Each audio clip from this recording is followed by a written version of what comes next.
Okay, let's dive into this. Today, we are looking at the digital contact isolation paradox. I mean, think about it for a second. Why is it that the most technologically connected generation in all of human history is also the loneliest? It's this massive, almost cinematic mystery unfolding right in front of us, and we're going to figure out why. Right out of the gate, we need to frame this contradiction carefully because, it is incredibly easy to view loneliness as a personal failing. Like, if you feel isolated, you must be doing something wrong, right? Actually, no. As we'll discover today, this is a serious puzzle driven by huge shifts in our society. In fact, U.S. public health officials have officially flagged this exact paradox as a severe population-level concern. The stark reality is that we aren't just talking about a short-term dip in our collective mood here. We're looking at a sustained, long-term trend across decades. We see this steady, pronounced rise in reported loneliness matching up with a severe decline in the number of close friendships people actually report having. And the health consequences of this chronic isolation, they aren't just in our heads. Researchers have found the impacts are comparable to other well-established health risk factors. It is genuinely that serious. So we've got to figure out why our endless, infinite array of digital communication tools hasn't actually solved this epidemic. And this brilliantly illustrates our core disconnect. We have digital contact, passive scrolling, brief messages, double taps, just a constant flood of notifications. It's incredibly high volume, but it's incredibly thin. Compare that to genuine connection, the sustained, in-person, deep interaction that actually protects us against loneliness. Which leads us directly into what the data calls the digital comparison trap. Heavy passive social media use technically shoots our raw volume of social contact through the roof. But here is why this matters to you. Research shows this passive consumption of other people's highly curated updates is actively associated with increased, not decreased, loneliness. It literally traps us. We feel like we're socializing because our screens are super busy, but it is absolutely not a substitute for real, mutual interaction. Okay, so we know what's happening on our screens, but what exactly did we lose in the real world while we were staring at them? Well, we lost what sociologists refer to as third places. These are informal, recurring community spaces outside of your home, which is your first place, and your work, your second place. Think of local diners, public parks, or community centers. The real magic of these spaces is that casual, repeated social contact used to happen there naturally. You didn't have to send a calendar invite to socialize. It happened by default, just by showing up. Now, what's really interesting about this is how massive structural shifts have just totally eroded these vital spaces in the US. Longer commutes completely sap our time and energy for casual socializing at the end of the day.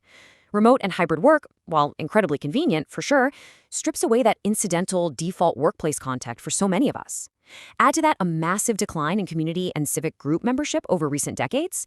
This erosion of default socializing, it's a huge structural shift, not a personal flaw. But here's where it actually gets hopeful, because people are actively catching on. If you've noticed the massive recent rise in run clubs or alcohol-free social clubs, well, that is no accident. The data shows these are genuine, active attempts by people to rebuild exactly those informal, recurring physical spaces we lost. We are actively trying to invent new third places. And that brings us to the midpoint twist of our investigation. Think about this for a second.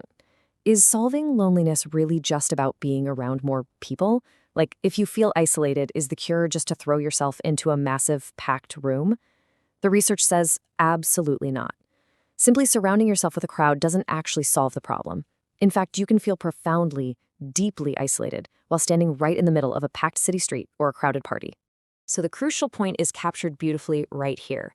The research consistently finds that the distinction that matters is the depth and mutuality of connection, not the raw number of social contacts. Having a small number of close, meaningful relationships protects you far more than having hundreds of superficial ones. This completely reframes the problem away from just being around people more and moves us towards something much, much more actionable. All right, let's pivot to exactly what that actionable solution looks like. We know the structural problem, so here is the 3-step blueprint the data points us to for fixing this in our own lives. Step 1, prioritize consistency over novelty. Step 2, seek activity-based connection. And Step 3, treat digital as a supplement. And honestly, the absolute best part about this? Fixing this doesn't require a dramatic personality change. You don't suddenly need to become a naturally loud extrovert to build genuine connections. Let's look closer at each step. Step 1 is incredibly vital. Research on relationship formation shows that repeated, regular contact with the exact same people builds genuine connections so much more reliably than sporadic, novel events. Bouncing around to a different one-off networking mixer or party every single week, that is completely exhausting. But joining a recurring group or weekly class where you see the exact same faces every single Tuesday, that repeated exposure is exactly how true familiarity is born. And step 2 complements that perfectly. Shared activities naturally lower the pressure of socializing. Just think about sitting across from a stranger on an awkward coffee date. The pressure to maintain pure, sparkling conversation the whole time is intense. But if you join a recurring volunteer commitment, a recreational sports league, or, I don't know, a pottery class, the shared activity itself takes the pressure off.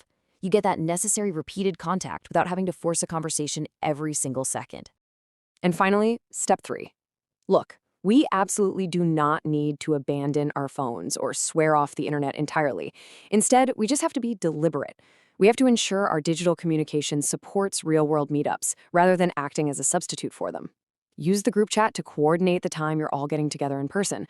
Don't let the group chat become the entire friendship. Let's move to our summary and see how this builds all together. It becomes pretty clear. Making friends got harder because our culture shifted. Between the decline of natural third places, the thinness of digital contact, and the loss of low-pressure gatherings, default socializing is just kind of gone. It requires deliberate rebuilding now, not a fix to your personality. And honestly, this should be an incredibly empowering takeaway for anyone feeling the weight of this cultural shift. Now, before we wrap up, I do want to share a brief note. Because this topic touches directly on mental health, please remember that if you are experiencing persistent, severe loneliness or isolation, it's always worth discussing with a mental health professional. There is absolutely no judgment here. There are tools and professionals ready to support you. So, I want to leave you with a question to help you take back your social routines.